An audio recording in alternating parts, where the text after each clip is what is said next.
Farhan. Kenapa sih seluruh dunia pingin cepet-cepet pindah ke TV digital? Urgensinya pertama tuntutan internasional, Kang. Ternyata kita tuh sosialisasi dengan negara lain. ITU itu 2007 sudah menetapkan bahwa di frekuensi 700 yang digunakan oleh TV analog itu terlalu boros. Tadi Kang Farhan udah nyampaikan.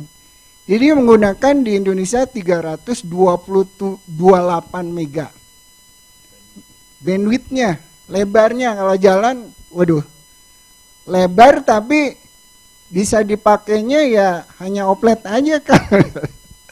Nah setelah digital, tadi Kang Farhan udah sampaikan, efisien, hanya 176 bandwidthnya. Dari 328 jadi 176 bisa menampung, ini gara-gara Kang Farhan dulu tuh di TV. TV-nya banyak banget, di Indonesia ada 697 stasiun TV. Termasuk TVRI. Nah kalau dulu 697 di bandwidth 328, sekarang 176. Nah sisanya kemana tadi? 112 untuk broadband. Broadband ini bisa digunakan untuk apa aja? Untuk penyiaran juga Kang Farhan, untuk pendidikan, kebencanaan, transformasi digital. Jadi banyak, 112 efisiensinya untuk itu. Jadi teman-teman, Kang, kita masih 12.500 desa belum ada internet, belum bisa komunikasi. Kita di Bandung enak ya, bisa komunikasi, bisa berinternetan. Kenapa? Yang tadi belum ada frekuensinya. Nah 112 ini nanti akan menutup, kita istilahkan merdeka sinyal. Nah mumpung nih 17 Agustus, asonya jangan sampai tertunda-tunda. Negara lain, Jerman 2008, Amerika 2011, kita negara ASEAN itu komitmennya di Jogja Kang, 2014 kita jadi tuan rumah, deklarasi bersama negara ASEAN. 2020 negara ASEAN ASO, kita awal dulu 2007 ya, 2012 targetnya 2018. Nah berkat bantuan Kang Farhan dan Komisi 1 kita kolaborasi, undang-undang penyiaran kan 3 prolegnas ya Kang, nggak lolos-lolos. Padahal pasal digital hanya satu-satunya yang itu. Jadi migrasi analog ke digital itu dihentikan 2 tahun. 2 November nanti terakhir, ASO. Insya Allah.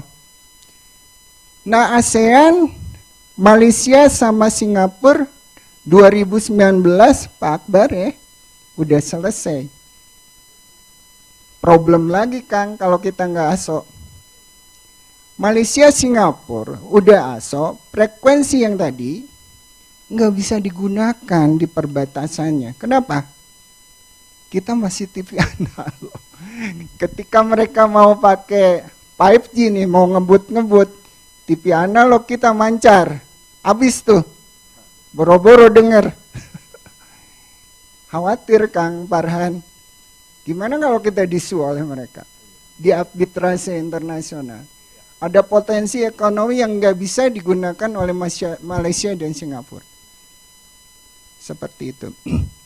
Kemudian, jadi tidak semata-mata hanya mindahin analog ke digital. Betul kata Kang Farhan.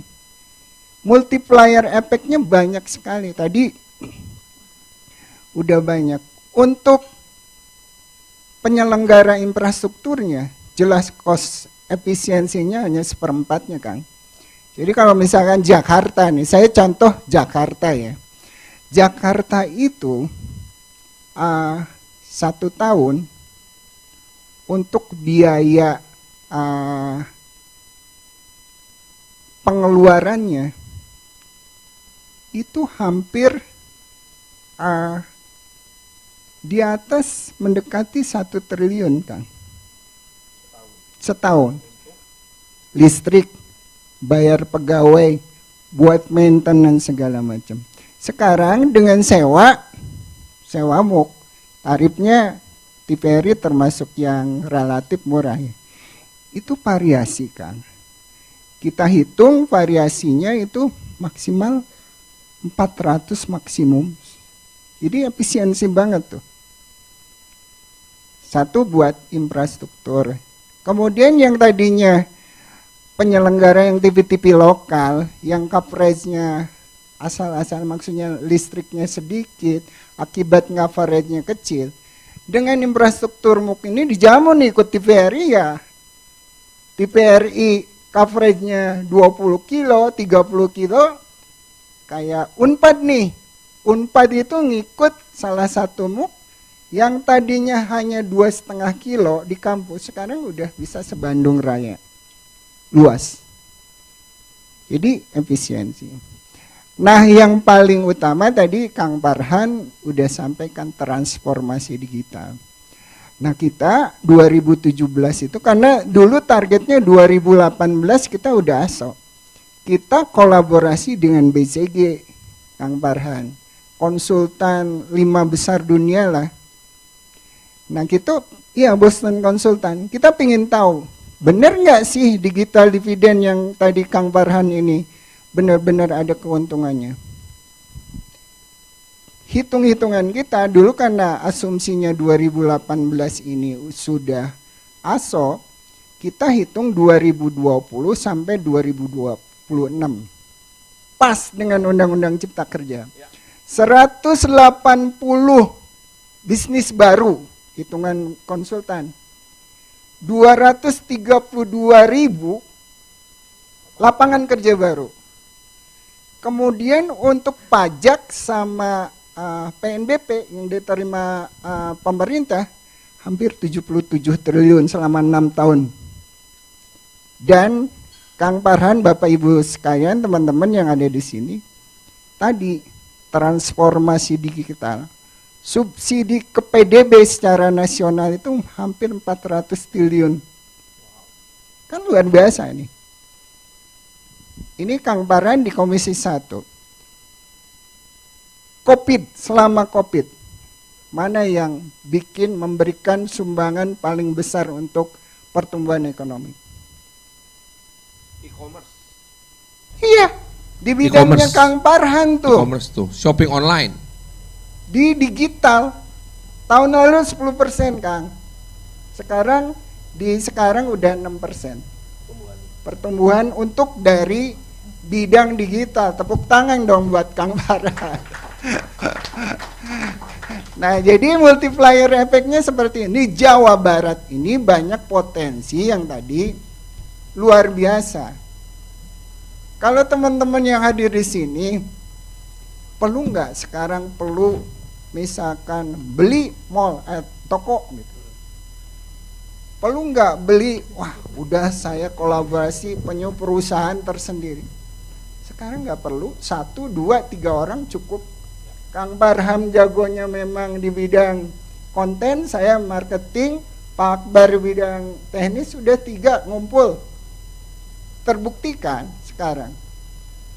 Perusahaan kompetitornya adalah individual.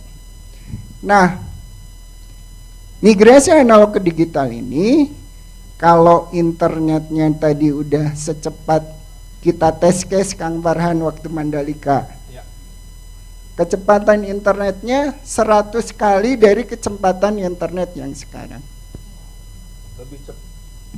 Lebih cepat dari Valentino Rossi. Betul.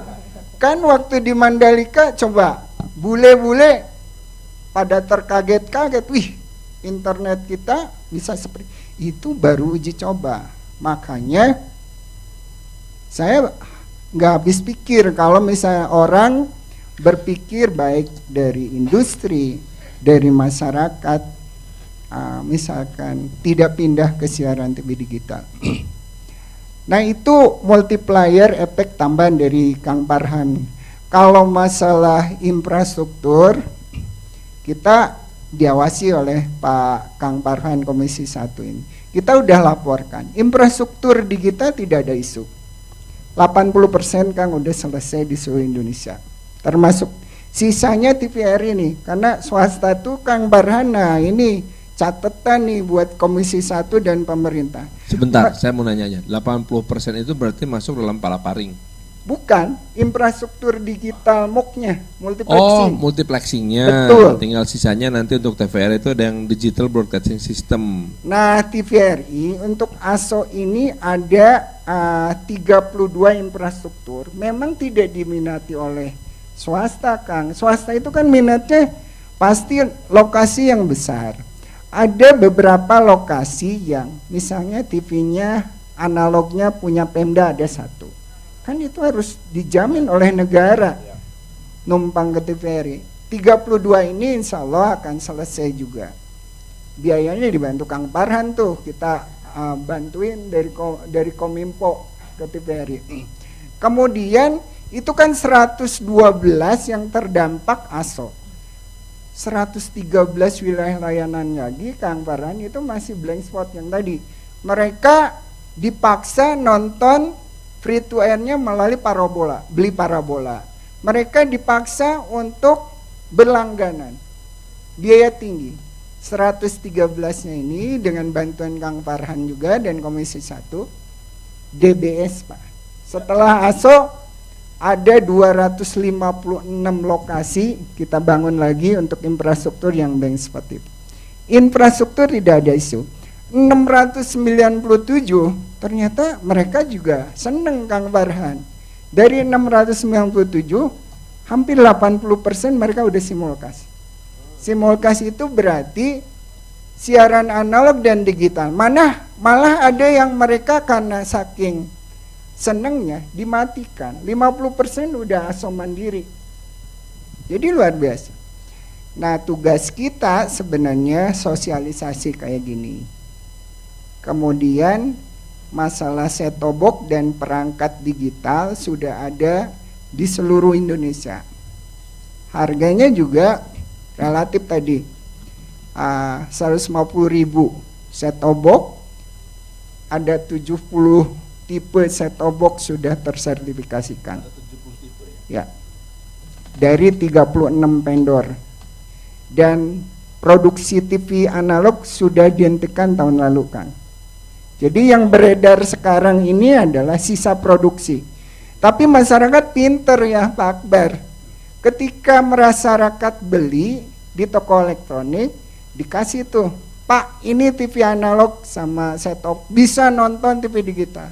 Cuma dikasih set-top box bundling itu. Mereka tolak. Nggak mau, saya pingin yang slimming bukan yang gendut katanya. Itu dari hasil itu dari toko elektronik dibalikin lagi tuh. Jadi dari TV analognya dibalikin ke vendor. Dari 2014 itu rata-rata TV-nya udah digital. Nah, tadi yang keluarga miskin ada 6,7 juta keluarga miskin. Ini berdasarkan data lama ya DTKS, tapi sekarang Kang Farhan datanya sedang divalidasi karena data DTKS ini dulu dasarnya bansos kan, bukan TV. Kita sekarang validasi melalui koordinasi Kemendagri.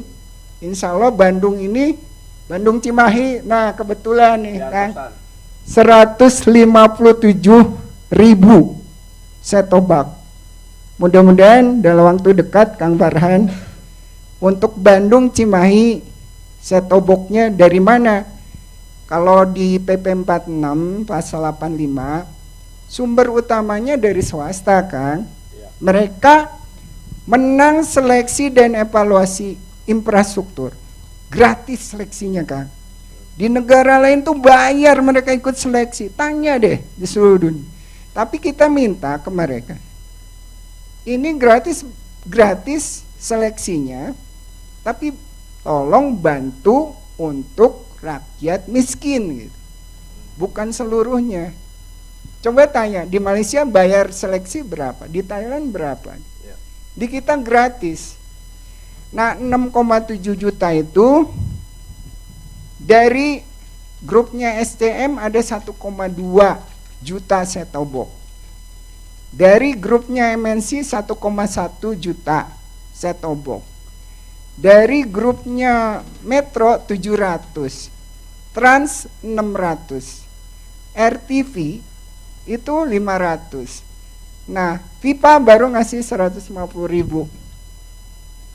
Sekarang sampai Agustus, Kang, 18 Agustus kemarin, pembagian set-top box dari swasta itu baru 5%. Nah, ini yang mesti pemerintah dengan Komisi 1 perlu bahu-membahu agar swasta ini benar-benar mempercepat distribusi set-top box-nya. 2 November sebentar lagi. Nanti kita 2 November insya Allah siaran TV analog akan dihentikan. Nah, tadi kriteria keluarga miskin udah selesai. Jadi untuk teman-teman atau ibu bapak yang sekarang di wilayah Bandung Cimahi, cek deh. Kalau udah nonton siaran TV digital tadi benar. Kang Farhan yang biasa tampil di TV kalau ada jerawatannya kelihatan banget kan? Jadi nonton bola nanti seneng banget deh. Jadi ayo cepat beli set-top box dari sekarang. Begitu lihat siarannya benar bersih gambarnya, jernih suaranya, dan canggih teknologinya. Dan yang tidak kalah lupa itu banyak feature-nya, Kang. Ada membantu KPID misalkan, ramah anak. Kalau Kang Farhan punya anak kecil, dikablok aja kalau ada siaran yang tidak. Ada Dolby, ada early warning system untuk kebencanaan. Jadi udahlah, jangan ragu-ragu, pindah ke siaran TV digital, beri set-top box dari sekarang. Mungkin itu ya, Teh Reni. Makasih. Assalamualaikum warahmatullahi wabarakatuh. Waalaikumsalam.